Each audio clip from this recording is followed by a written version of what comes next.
I'm Ariana Grande. Hi, I'm Cynthia Erivo. And you're listening to the Broadway Podcast Network. Visit bpn.fm to discover more.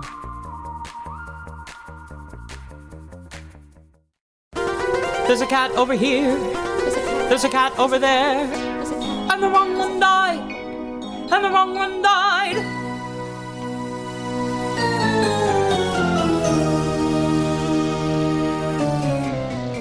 Welcome to The Wrong Cat Died, the podcast breakdown of catastrophe. I'm your host, Mike Abrams, and today we have another amazing guest. He is currently in Back to the Future, and you might have recognized him from the Book of Mormon or one of his many amazing TikToks. But what you might not know is that he was in the infamous Cats production at Elon University as the magical Mr. Mistoffelees. So welcome, JJ Niemann, and thank you for joining me. Thank you for having me. Wow, what an intro. My claim to fame is Mr. Mistoffelees at Elon, you know? So it lives on. This also started because we talked at BroadwayCon, but it had to have been a year to 2 years ago. You were doing this like TikTok where it was a trend where you were ranking it was a drag queen clip, and you were ranking characters, and you just said Mr. Mistoffelees, and then you just said nothing else about it. And ever since I've been like, what happened? And it wasn't until I realized that you were in the production with Fergie that we talked about with Fergie like really early in this podcast. And I wanted to hear your version and your story about the wild production you all did. So I'm so glad that we're finally making this.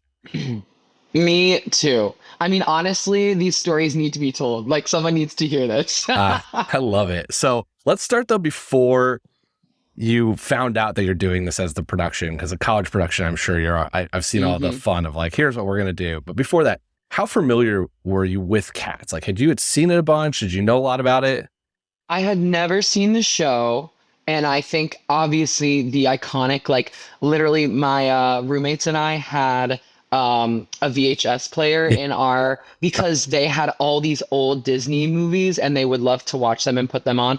So that was something that we used to do. And one of the VHSs that my roommate had was the filmed Cats, the iconic one, with Jacob Brent as Mr. Mistoffelees, that production, who now is a professor at Elon, by the way, which is really cool. Yes. But yeah, so that was my introduction to it. And I don't know if we watched it on a whim or if we watched it in anticipation in research before the auditions. I don't remember, but that was my first experience with Cats. Okay. So take me to the moment that you were told Cats was the choice for that year. What went through your mind? Oh, when they announced the season, it was so funny because like, the other shows, what were the other shows? We did Parade, which is like obviously like beautiful show and very heavy. Yeah. And the spring show was Little Women, which also was like we were so excited about. And then we had Cats in there. And it was just like, what a lineup. What a lineup, you know, and there's something for everyone, I guess. And so I was fortunate enough I didn't get any roles at Elon until my senior year. And then I was cast as a lead in every show my senior year. And we also did Rock of Ages as our senior show, which was very fun. But that was like more of like a black box production. But yeah, when they announced Cats, I was like, you know what? I will be in this as someone who is one of the stronger dancers in the program. And I was like, I mean, let's go. But I was like, this is crazy. Like, it was just so funny. Okay, so you knew you were going to do it, and you probably knew you were going to be Mistoffelees. So did you, besides the 1998 movie, what was your prep for this? Did you like dig into the character? Did you just go and have fun? Did you get a little drunk and watch the movie? Oh my gosh. I mean, we watched the film, that was basically my only research. And I will be honest with you. The auditions for this show were some of the funniest things I've ever experienced in my life. Now, in college, they kind of encourage you to kind of dress in a semblance of the character. So when I tell you for my vocal audition, I was in, black and white and like all, a specific getup. And the fact of the matter is that I went out and bought a cat tail, ears. I cut up fingerless gloves. I need to show you a picture. I wonder if I can find it. I looked insane. I had a white tank top on with a black vest, black like legging, like dance type leggings, tights, white socks, my jazz shoes, and then I had fingerless gloves, ears, pinned a tail to myself, and everyone was like encouraged to go. I almost wonder if our professor was just like literally like punking us and was like just wanting to see how far we go, because everyone showed up dressed as like cats, like rehearsal tails, quote unquote, rehearsal tails, which is what they use. And it's like we all had our own version, and it's like we were encouraged to commit, and we went hard, and I looked insane. I love the commitment to that. It's kudos to your professor, because to do the show, you do have to like embody a cat at all times. Like you have to kind of really do that, because you're on stage almost the whole show. So that's definitely a move for auditions.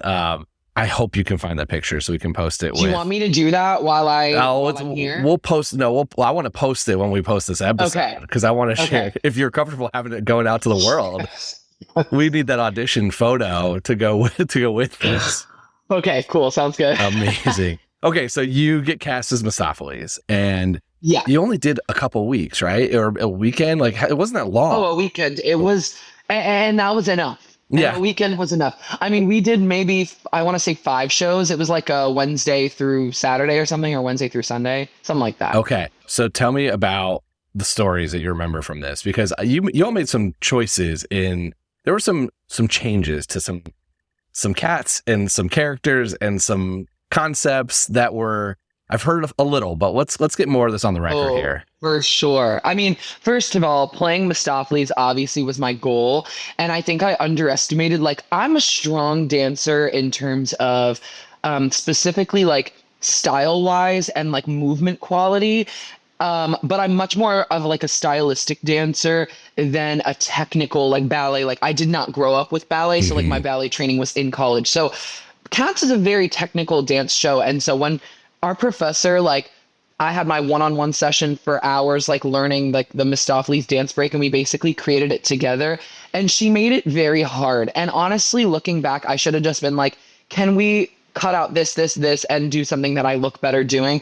But like, I went hard. Like, I was like, I really put everything I could into it. And that's why when you said like, how many shows did we do? I was like, thank God it was only one weekend, because my body was breaking. I was like, I just don't dance like this. And I'm not Gumby, super like long limbed, and can just like jete my life away with leaps abound, So in terms of the concept for the show, I mean, obviously it was funny because you get a credit. It was our winter term show, which is where you literally, they call it winter stock kind of, because we have a 1 month semester. So we have like the fall semester, spring semester, and then we have like a 1 month, 3 to 4 week.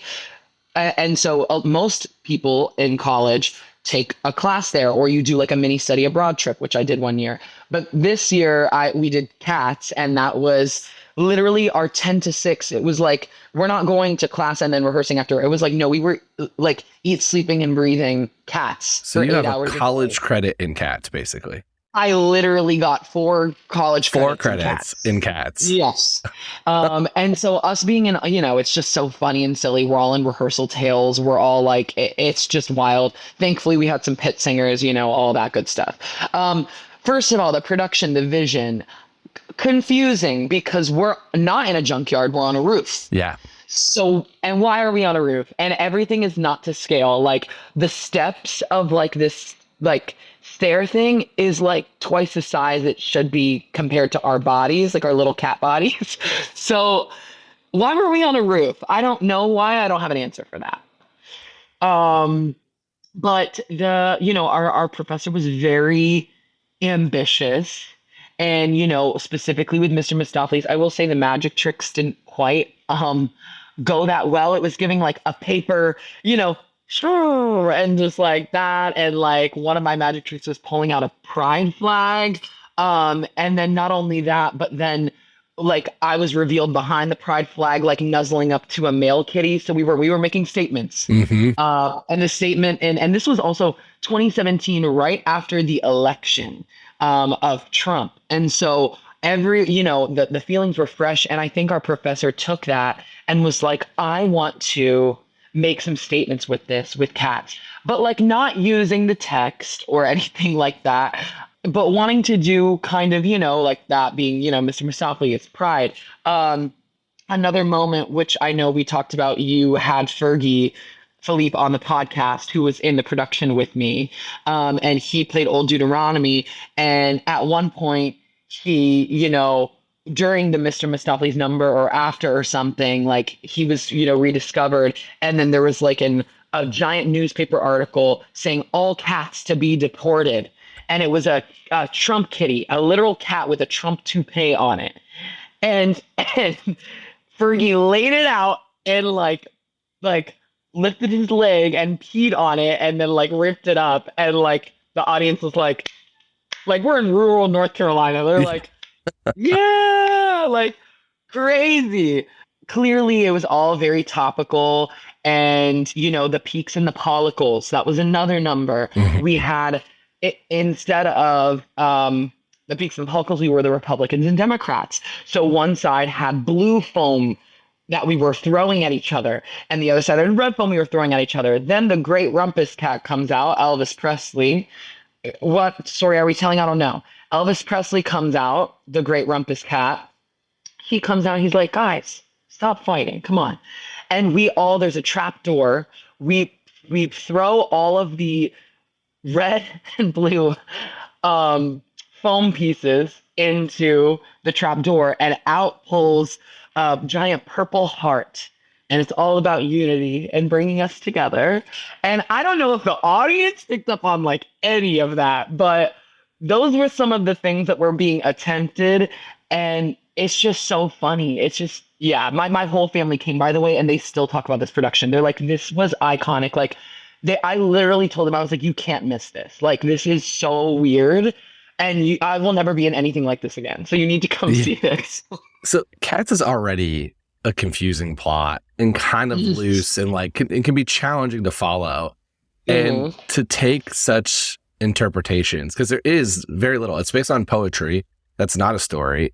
There's the poem, the main poem, Grisabella's poem's not in the book that T.S. Eliot wrote. So it's like it's kind of pulling it all together anyways. So there is a lot of room. And I've heard some really interesting like interpretations regionally where they did it in like an arcade or they did it in different places where there's not a lot, but your production seems to have taken the most liberties at here's what we can do with the outline of the show without truly changing it, but also like adding some moments that are 2017. Let's just leave it at like at very timely to that moment in time. Very timely to that moment. And I think, and this was something we chatted briefly about when you and I, met at BroadwayCon, but I had just seen the iconic off-Broadway Cats that's happening right now at the PAC or PAC. I don't know. The PAC, The PAC, yeah. And I actually went with my friend who played Grisabella in the production with me, my friend Ruby, and which she sounded phenomenal. She was amazing. But literally, we watched it. We saw that production together, and at intermission, I go to her and I was like, I feel like this is doing what our production was making attempts at doing, but like actually had a vision and actually implemented and took the time to like really like not just like a college professor, respectfully, love you, Lynn, love you. But not just a college professor being like, I want to do some stuff with this and make it different, but like taking time and workshops and energy to like literally piece everything so intentionally. But like our production, like our Rum Tum Tugger was Beyonce Kitty. Yeah. Austin was obsessed, who's now in Hamilton, very, very chic, very fierce. He was obsessed with Beyonce at the time and literally had her like dance breaks memorized from like whatever current tour she was on at the time. And literally was like, I want to be Beyonce as Rum Tum Tugger. And so they got Austin a bust down wig, like a giant freaking down to the booty, like Beyonce wig. And like he basically choreographed his own number, but it was just so, it was so random, but I'm like, that is kind of a little sprinkle of what this iconic off-Broadway Cats is doing. And also, they had like Fergie as Old Deuteronomy in like dreads, and like there were some really cool design choices that I see in the off-Broadway Cats, and I'm like, oh my gosh, we actually like attempted some of this in college, and this is just like the culmination of like it all actually working. Yeah. The difference is they spent 4 years basically workshopping and working on it and had, a huge team, and you had a college professor doing it for a month, you have a short window for 4 or 5 performances. But it's cool. It's what I love about the show is that I've loved the PAX version because it does explain the story really well in a way that otherwise can feel sometimes lost because you've got so much going on with the costumes and a lot of characters on stage at all times. And so it is open for interpretation a little bit because it is loose. Like the story is really loose. And so it's cool to see and hear all these different versions. I mean, I have 180 plus episodes talking to different people. I've talked to at least 30 different productions at this point. I have heard so many variations of the same thing, basically. Yeah. But it's still Cats. You still get the iconic music you're used to. You see a lot of the dance moves that you're used to wanting to see, but you can make those tweaks. And so it's so fun to hear yours is like an extreme version of it. Like y'all went really topical and really different. And it's there. It's there for the world. I love that your family are like, you've got to see this. Like you knew even in the moment, like this is something that you have to put in your memory bank. Yes. And I mean, some of my friends at Elon literally came back multiple times. They were like, I have to see this again. Like, this is crazy. I will never see my friends do anything like this again. And it was that kind of energy. And, after that, when I graduated, I went to see the Cats revival in New York that some of my Back to the Future castmates were in. And I will say I had an edible peach ring before, and I was like, I want to be high and go see this with, and we were sitting up in the mezzanine, and I had the time of my life. I was like, up until that point, I was like, I don't really like this show. Like after doing it, I was like, I don't like this show, I think. Or like don't understand it because based on our production, I was like, this is just so like, what are we doing? And then I saw the revival and I was like, oh my God, this is so fun. And obviously I was tripped out. And like, I remember standing up at intermission to go to the bathroom and I was like, whoa, like I thought I was going to fall off the balcony. I was that high. So, that really tainted my experience in a good way. But then when I saw this off-Broadway production, which I'm sure you and many other people have said, like, it kind of like is finally like I understood the show. I was like, it felt like it was always meant to be this, and it made everything make sense and have more purpose and meaning than I felt like it had before. And it was just, it changed my mind a little bit on the production, on the show, I should say. I love that you saw the revival under influence because I didn't. And it was the first thing I said. I walked out. It was a matinee. It was the second to last preview on like a Saturday or something. And I just remember walking out being like, I needed something else to enhance this experience. And I wish I would have. It would have definitely made that experience more different and probably more enjoyable. But also, let's not condemn or encourage use unless that's something you would like to partake in. But it definitely helps with Cats because Cats is wild as an experience if you are sober and don't know what you're walking into. Correct. I want to ask a question because you have built an incredible following on TikTok and social media, and you do all this fun stuff. You didn't have that platform in 2017. Right. How'd you have that? What would be some of the things you would have wanted to do while you had the like transitions of going from not in cat to in cat? Like what would have been some ideas you would have loved to have done? Oh my gosh, that's such a good question. I mean, I definitely would have done like a get ready with me and like done my like cat makeup, which I was not good at, but like learning how to do that and do like a get ready with me for that, and probably we would have done some sort of dance challenge as a cast with like, like those kinds of things would have been very fun to do. But it also was so fast that like it's hard when you tech a show and then you basically like it all happens in a week basically, and so you don't have as much time to like think up content.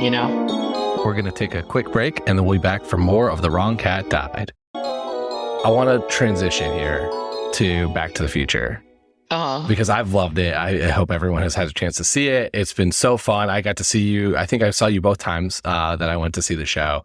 But one of my favorite things to do is to cast the Cats characters into these shows. So I want to go through the Back to the Future cast with you, and let's figure out which cat you think would be the best to act and portray as that character. Okay. Should we pull up the cast list? I have a couple of them, but I'm curious. Yeah, I want to hear if you have any that jump out to you immediately. Let's see. Like, who would be Grisabella? Like, that's what I'm like, okay. Oh, I did in the reverse. I went through the Back to the Future cast. I was like, all right, who's Marty? Oh, wait, which cat is which Back to the Future character? Yeah, we're going that way. Oh my God. Wow, that's actually so fierce. Okay, I'm here. I'm aware now. Okay, you have some thoughts? I thought through Marty, Doc, George, Lorraine, and Biff. Okay.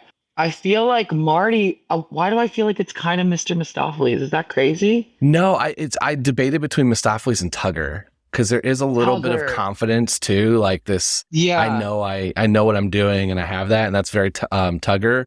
But there is a Mistoffelees too. I think it's kind of a little bit of the combination. Yeah, and I'm probably biased because I play both of those things. You know what I mean? I'm like, I play that and I play that. For sure. What about Doc? Doc is it's Gus the theater cat, right? Yep. Or no, or Old Deuteronomy, like one of those two. That's the two I wrote down. I was like, it's got to be one of those two. Yeah, and honestly, like, I definitely could see Old Deuteronomy for sure because he does lead the show too. Yeah. You know what I mean? It's like a very important, pivotal, role. What about George? George. Oh my gosh. Maybe like not Bustopher Jones. I'm like, who's like super awkward and lanky, but they're not because they're cats and they're like more like dancy. So I'm like, So I went with Demeter, even though because it's like skittish and had some stuff. So that was kind of how I was thinking about it. Oh, that's a good one. I like that. That also will tease into who I think Lorraine is. Okay, so do you think Lorraine is Bombalurina? I do. There's some confidence there, maybe a little out of place at times, but and those two are, kind of a duo, although there's a large debate of if they're sisters, lovers, best friends. I definitely see. Okay, so I see that duo, and I also could see for some reason Mungo Jerry being George too, because Mungo Jerry is like super silly and goofy, and like I don't know, I feel like they also like part of that role is physical comedy too, because they're like, like running into each other, like getting nervous that they're like gonna get caught and whatnot. So I feel like that also gives George McFly too. Yeah, so we could do the Mungo Jerry and Rumple teaser for the two of them as well. Yeah, that would be cute. That'd be cute. Biff, I think Biff is the easiest one. Is that Bustopher Jones? I had him as McCavity. He's kind of the bad guy, right? Oh, because he's the bad guy. Oh, duh. I was thinking because Bustopher Jones is like, he's like this, and Biff is like, yeah, for sure. Such very true. Broad. No, he's definitely the villain. It's definitely McCavity. Who else am I missing from Back to the Future? Goldie Wilson. Okay. The mayor. Yeah, the mayor. Oh, I think. Who do you think? You got anybody? I feel like that could be Rum Tum Tugger in a weird way, just because of the main character energy. Wait, what's the other? What's the other brother? The narrator. Munkustrap. I could see it being that. It could be Munkustrap. It could be like a Jenny Anydots, a little bit mayor. Oh. Kind of like mother mayor type of thing. And Jenny Anydots' song kind of gives a little bit. Gotta start somewhere. Yeah. In our show, yeah. And then Marvin Berry is like technically a different character. True. Like that plays in the band. So that could be a cat too. Who would that be then? I don't know. That one doesn't line up very clearly. No, because it's not a super, super, super defined character too. But for the rock and roll aspect, it could be like a Rum Tum Tugger. It could be Tugger. Yeah. Yeah. And then there's also Principal Strickland. Oh, yeah. Yeah. Okay. So that would be, and that's someone that. Oh, I know that one right there. Is an antagonist. That's Skimble Shanks. Skimble Shanks. Yes, that's good. Okay. That's good. I love it. Oh my God. It's so fun it's so fun to put the cats into these different shows because they usually line up from a couple characters like perfectly, and then others it's like it's not great. Yeah. But it's so fun to think through personality wise, like what does that look like? Because I think the beauty of Cats is by having 30-ish characters with pretty defined like traits to be able to like have some, like most everyone who goes to see Cats resonates with one of the cats in some capacity. Yeah, for sure. What can someone that's seeing Back to the Future expect if someone hasn't seen it? Like what's your pitch for them to go see it? Oh my gosh. Well, okay, here's my pitch, to be honest. I think first of all, it's a great show to bring families to. It's something that it makes me so happy to see so many men in theaters and bringing their sons. It is a franchise that a lot of guys like, you know. Yeah. It's something that it's sci-fi, you know. It's like it's just super campy fun, and I love seeing parents bring their kids, and it's something they love so much, and having their kids experience it for the first time. Like the kids probably haven't even seen the movie. This is their first exposure to it. So first of all, everyone always says, you know, oh, it's a show, you know, go to see it because there's a flying car. And it's like, yes. And we always joke about like at the show, we're literally doing a musical about a car. But like the gag is that like, it's not like, it is, because that's kind of like the iconography of it is the DeLorean, the time machine. Yeah. But truly, it's a show about family. And I think like it's been very special for me to share it with my family coming to see me in the show. And I truly think that it's just like there's very few shows you can truly like is a family show on Broadway. Like that's not a Disney show. It's like it makes me happy that there's something that like actually is appropriate for children to come to and you don't have to worry about it. And it's like it's just good old-fashioned family fun. It's an iconic story, and like it truly like the story is, I think it's pretty magical and pretty special because it's about family. And as someone who like I play Marty and George, I played George McFly last night, and so I get to be on the different sides of all these scenes and stuff in the show. And I think it's a really beautiful story about like family, and like also like Marty goes back in time and like actually learns to love his parents and like learns to love his family more because he didn't understand them before, and by helping them in the past he like gains a familial love for them. So I don't know, I think it's super sweet and special. I love it. It's such a fun night on Broadway. That's what I always tell people is there's definitely shows where it's theater and it's heavy and it's like it's beautiful and it's great, but it's a lot and to process. Yeah. And there are other shows where I'm like, this is a good time. Like you're going to have a great time. And that's how I feel like your show is. Have you thought about the fact that you're at the Winter Garden and your car essentially is driving to the Heaviside Layer every night? Oh, of course. And the fact that apparently, I'm sure people have told you this, but at the Winter Garden Theater, there's still where like Grisabella, like the crawl space where she used to crawl, is still there. And like one of the people who worked there at our theater and like have worked there for, you know, dozens and dozens of years, they were like, do you want to go see it? And so at some point we're gonna take a trip to the Heaviside Layer. I'm taking them up on that. Can you invite me? It's like my dream to go up there. And I've been trying to convince any production to let me come and just like do it. But all these union rules, blessed unions, but union rules always won't let this stuff happen because I'm not contracted with you all. Right. But yes, if it would be so fun. I still to this day, every time I walk by your theater, I take a picture of it and I color over the Back to the Future and just poorly write cats on it. And I've done it every time I'm there. And now it's across from Ding Tai Fung, which is, you know, my favorite. So it's a great part of town. Have you gone? I have not gone yet. I have not gone to New York, but I lived in Singapore for a minute. And so I went like multiple times a week when I lived there. Yeah. And so, yes, it's incredible. But let's do some quick Cats rapid fire to close us out here. So if you were going to be in Cats for one night, any cat, who would you want to perform as? Ooh.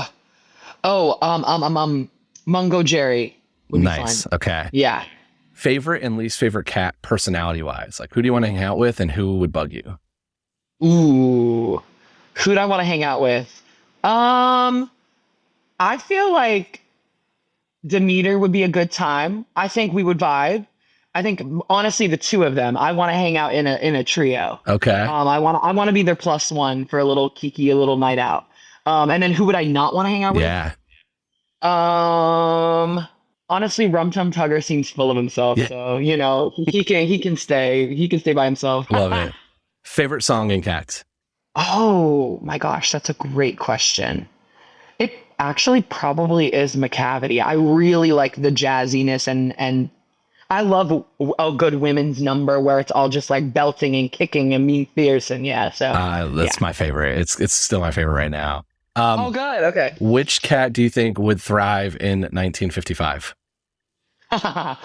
Bustopher Jones. Yep, that was it was immediately. It's got to be Bustopher. He's gonna have the money. He's gonna live his life. Yeah. He's gonna work there. Most important question. This whole podcast centers around. I don't think Grisabella is the right Jellicle choice. So I want to know who is JJ's Jellicle choice and why. Okay, can I ask a clarification question though? Because Sure. Is the Jellicle choice and going to the Heaviside Layer, I mean, that means you're going to heaven. That means you're dying, right? That's an open question. I think that to me is part of why I make that argument against Grisabella. So it just depends. Because you're like, she shouldn't die, basically? Yeah, I want her to spend some time with her family. They just welcomed her back. I agree.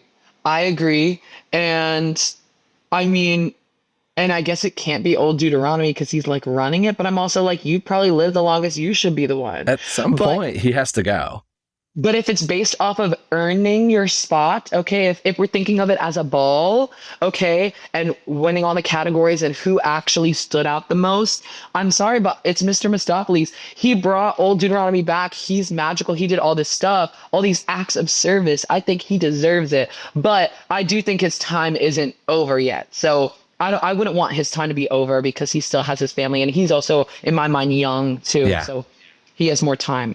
Okay, so who's your vote? Is it Misto? I guess old Deuteronomy. Old Deuteronomy. Okay, we'll put Mistoffelees as the second choice, but yeah, you're ready. Old dude, it's time. He's had his time. He's ready to go. He's tired. Yeah. I know he's tired. I love it. This has been so fun. How can people stay in touch with you on social media, TikTok, Instagram, everything? Yeah, so it's just at JJ Niemann, JJNIEMANN. You can find me under that on TikTok, on Instagram, and on YouTube. And yeah, that's basically it. We will link all of that. We'll also link how to get tickets to Back to the Future. And hopefully we can find some of these photos from audition to throw out when this comes out as well. But this has been a blast. It's been so fun to hear the decisions of 2017 Elon University and your college credit. Kudos, four credits for cats.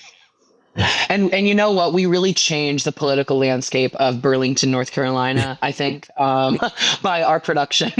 That one weekend has swung voters. Yes, the impact. That's great. This has been a blast. Again, thank you so much. Thank you for having me. Bye, everyone. And thanks everyone else for listening to this episode of The Wrong Cat Died, the podcast breakdown of the catastrophe. To follow along, you can subscribe on Apple Podcasts, Spotify, or any else's podcast. Follow us on Twitter, Instagram, TikTok, and Threads at The Wrong Cat Died, or check out our website, TheWrongCatDied.com.